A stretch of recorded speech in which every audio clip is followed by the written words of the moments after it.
do that every time. Every time I get into a left-hand drive car, I do that for the seatbelt. And that for the door. And that for the gear stick.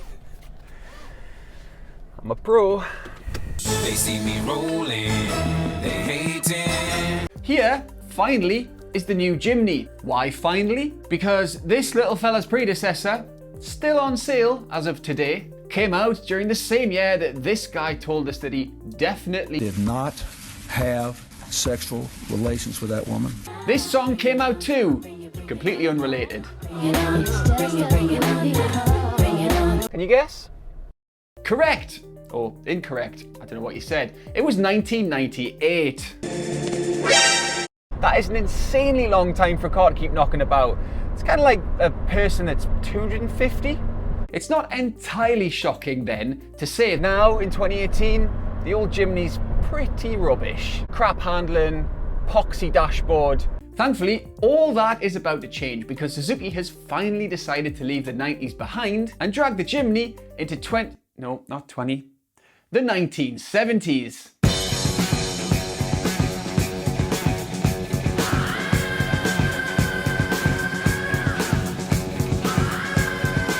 Looks a lot like the original, doesn't it? Of course the similarities end there because whereas Suzuki is shamelessly playing the retro card with the styling, saying nothing of this car or this one, underneath it's very much the embodiment of modern utilitarianism. The 1998 Jimny might have looked vaguely like a small crossover towards the end, but it's always actually been a tiny 4x4 that you can take to the shops, if you like. Same with this new one. Look, here's me, off-roading in it. Yes, here we go, off-road. Don't destroy the clutch. Absolutely professional, perfect. Oh, thank you. Proper impressive there too. And that's because, unlike the average crossover, any crossover for that matter, it has a ladder chassis, rigid axle suspension, 37 and 49 degree approach and departure angles respectively, and a low ratio transfer box. Nope, I haven't got a clue what I just said either. And not just because of the accent. Sometimes it's difficult to understand the Geordie people. And while I could spend a long time learning about those things and then explaining them in depth to you, it kind of doesn't matter because despite Suzuki's best and very successful efforts to make this a genuine hardcore off-road 4x4 car, 90% of these are sold to people who use them as runabouts. So what actually matters is how good it is or isn't on the stuff that has been flattened and tarmacked. and I'll start by saying that I like this car, okay? Really, I do. But the overall driving experience is flavoured by its role as a 4x4. Tell me what's your flavor? I mean, hampered. In fact, there's lots about the driving experience that you could quite easily argue is pretty subpar when you compare it to a standard small crossover. and that applies both on the motorway and around town. The steering is so slow. And then there's loads of body roll. So it has this really old school feel, which is kind of like cumbersome. I don't know, because I haven't checked yet, how many turns this thing needs lock to lock. But man, it feels like about half a dozen. Absolute nightmare for getting in and out of tight spaces. And then there's some stuff that feels positively anachronistic. The gear stick vibrates in your hand when you're idling, which, you know, if that's not an old school quality, I don't know what is. True story, the press material actually boasts about how the gear stick vibrates less than the old cars did. I think that's the first time I've read that in a press pack. And the Jimny's naturally aspirated 1.5 litre 4-cylinder petrol engine, your only choice, feels like another remnant of, yore. Like the days of yore, you know? Yes, I do. It's an improvement over the old 1.3 in every way. But these days, loads of small cars are using 3-cylinder and turbocharged engines, whereas this one sort of does sound like a 3-cylinder, but just one that's being run through Doc Brown's amplifier. On the motorway, this thing will be a nightmare. You're going to be sat at like 70 on the motorway, pulling 3,500 revs with this engine. It is going to batter your head within about 10 minutes. Which is because the aforementioned gearbox is a 5-speeder. It needs a 6th gear. And if you want an auto, that's a 4. That's like proper 1970s stuff. Some automatic gearboxes have 9 ratios now. I'm not saying the Jimny should have that. I'm just saying that that's what's possible. I hate using this word, but it does have an agricultural feel. You know, it's like driving a tractor. In more ways than one. Because while it might have laudable field-conquering prowess, it also has a tractor's nonchalance towards any sort of family-friendly practicality. For instance, Suzuki claims a 377-litre boot, which is close to a Volkswagen Golf. But to get it, you have to fold the rear seats down, making your Jimny a two-seater. And when you do fold the seats down, your stuff's basically rolling around on top of the plastic seat backs. Handily, I put my overnight bag in the boot before I did my in-car stuff, and the result was as follows. And it...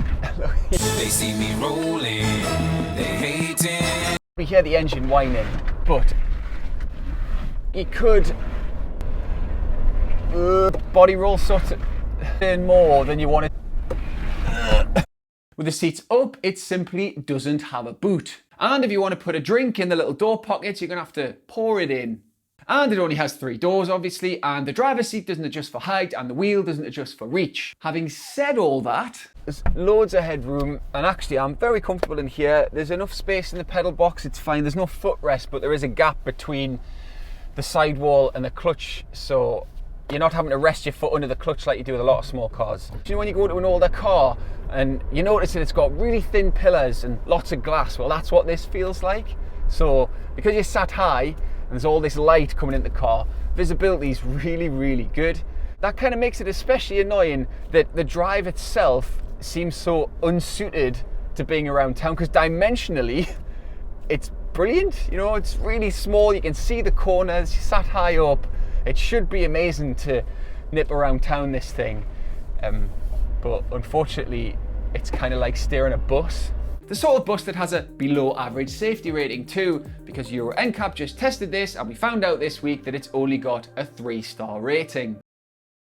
Yeah, it's not really going very well for this thing at the moment, is it?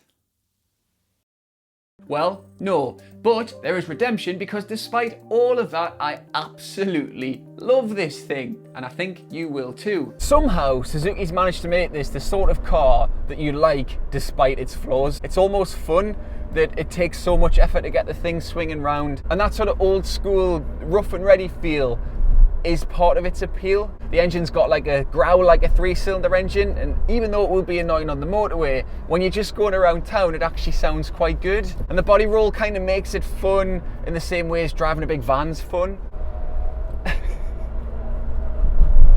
Its unashamed idiosyncrasy and its awesome looks and its dedication to being a proper off-roader, they all make its appeal far, far greater than its actual ability as a day-to-day car. You'll want to make it work for you.